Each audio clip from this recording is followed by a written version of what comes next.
Bill जो है बिल्कुल मुसलमानों के खिलाफ है और ये बिल सही नहीं है। मुसलमानों से अगर मोहब्बत होती मोदी जी को तो मुसलमानों के एजुकेशन पे बात करते, हेल्थ पे बात करते, इस तरीके से जो चीज उस पे बात करते। हिंदुस्तान में एक ऐसी सरकार है जो सरकार जिन लोगों को जो बिल नहीं चाहिए वो सरकार लेके आती है। आप बार बार मुसलमानों के खिलाफ ऐसा क्यों कोई चीज लाते हैं जिससे मुसलमान समुदाय भड़क जा रहा है? ये चीज बिल्कुल गलत है। अच्छा, 2 बजे रात में ये कौन सा कानून जिंदा रहता है? ये 2 बजे रात में कौन सा कानून जिंदा रहता है? लोग का जो बिल जो है पास करा लिया जाता है।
अच्छा, 2 बजे रात में ये कौन सा कानून जिंदा रहता है? ये 2 बजे रात में कौन सा कानून जिंदा रहता है? लोग का जो बिल जो है पास करा लिया जाता है।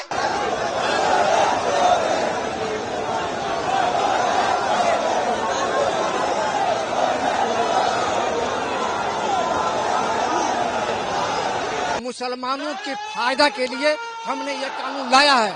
तो मैं नरेंद्र मोदी जी से कहता हूँ कि आप अगली बार आप सदन में एक नया कानून लाइए जो मंदिरों में, मठों में, आश्रम में जो दलित, आदिवासी, पिछड़ा, अति पिछड़ा जो लोग हैं उनको मंदिरों में उनका अधिकार दीजिए, उनको पूजा करने का अधिकार दीजिए, उनको भी अपना भागीदार बनाइए।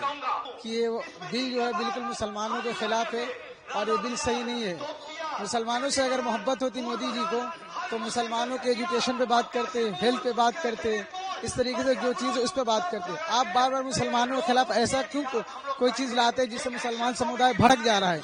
ये चीज बिल्कुल गलत है। आप बार बार मुसलमानों के खिलाफ ऐसा कानून ला रहे हैं जिससे मुसलमान समुदाय को टारगेट कर रहे हैं। आप एजुकेशन पे बात कीजिए, आप देश में नौजवान बेरोजगार उस पर बात कीजिए, बीमारी पे बात कीजिए, लेकिन आप उस पर नहीं बात करते। कभी तिल पर तलाक लेके आते, कभी राम मंदिर लेके आते, कभी आप स्टूडेंट को रास्ते पर उतरने में मजबूर करते। आप देश के प्रधानमंत्री, आपको तो सबको लेके चलना था, लेकिन आप मुसलमानों के खिलाफ बार बार कानून बना रहे हैं। तो ये कानून बिल्कुल गलत कानून है। और याद रखिए मोदी जी, हम वो लोग हैं जो इससे पहले भी हमने देश पे गलत नजर डालने वालों का हमने मुनाजरा किया है।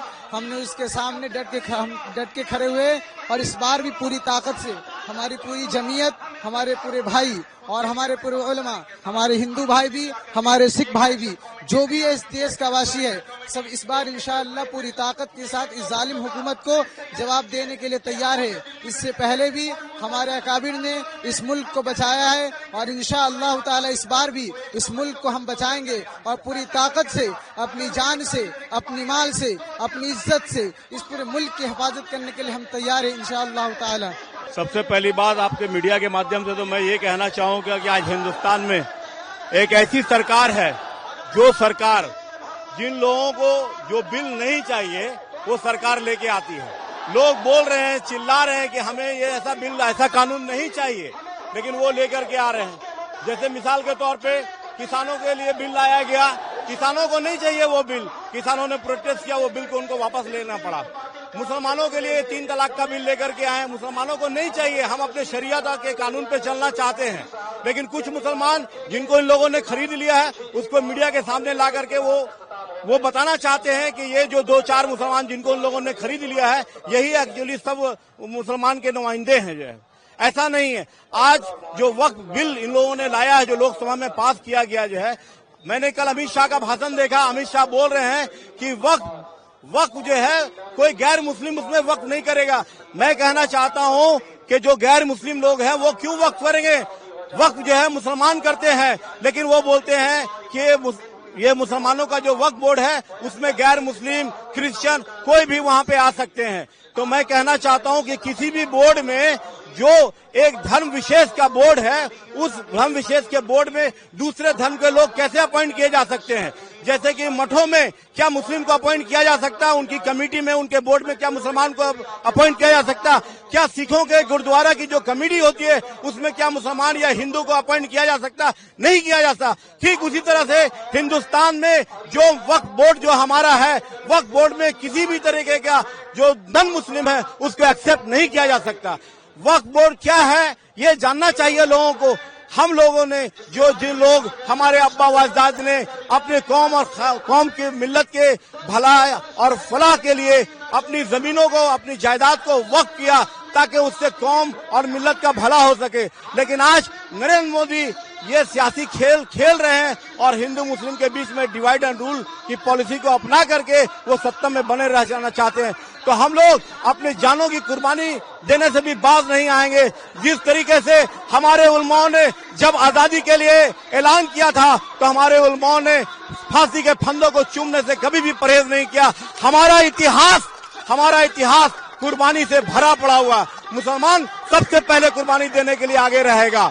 जिस तरीके से पाकिस्तान के खिलाफ वीर अब्दुल हमीद ने टैंक में अपने आप को उड़ा दिया था, ठीक उसी तरीके से हिंदुस्तान को बचाने के लिए, संविधान को बचाने के लिए, अपने देश को तरक्की पे लाने के लिए हम लोग अपनी जानों की कुर्बानी देने के लिए कभी भी बाज नहीं आएंगे।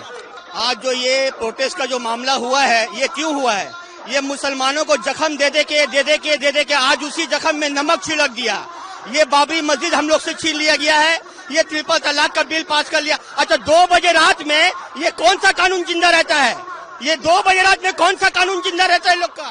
जो बिल जो है पास करा लिया जाता है। आदमी को बेवकूफ पा गया ना क्या? आदमी इतना कमजोर है। हम लोग भी चूड़ी पहन के नहीं है।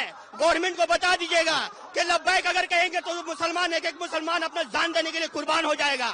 ये क्यों इतना करता है? अपना मजबूरी का तहत में हम लोग ये करते हैं। ये कौन सा कानून है? ये कहाँ का कानून है? इतना लंबा चौड़ा भाषण देता है नरसिंहानंद, उसको अरेस्ट नहीं किया जाता है?